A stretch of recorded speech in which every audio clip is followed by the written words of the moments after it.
n'aime pas manger du miel de pistache. Voici le plat du jour que je vous propose aujourd'hui. Regardez juste après ce générique.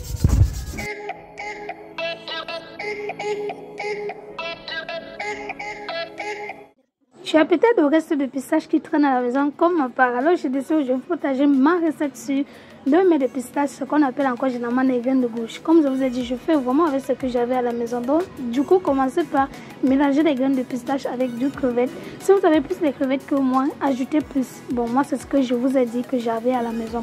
Alors là, j'avais le reste de viande séchée que j'avais mis au frigo, que j'ai pris. J'ai d'abord fait mariner ça avec des condiments, l'oignon, l'ail et avec un peu légèrement des condiments verts.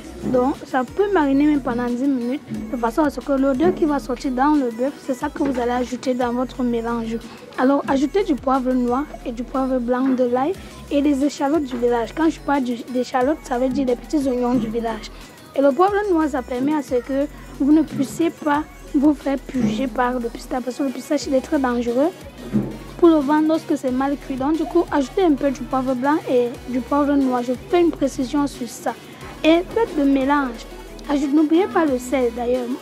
Avant d'arriver à ce niveau, assaisonnez d'abord la viande pour que, étant ici, la viande soit déjà bien salée. Et n'oubliez pas de bien 2 œufs, ça dépend de la quantité de votre pistache.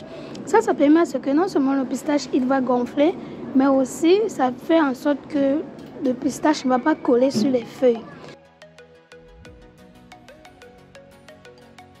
Pour rappel, si vous utilisez les feuilles de bananier, posez ça légèrement au feu, faites ventiler le vent du feu sur ça pour que ça ne devienne tendre, de façon à ce que ça ne se déchire pas pendant que vous attachez votre mets. La cuisson du miel de pistache, c'est pendant 2 heures de temps ou 3 heures de temps. Ça dépend de la grosseur du miel de pistache. Il y a des gens qui font même toute une nuit pour que ça cuise bien, parce que c'est très délicat pour la santé.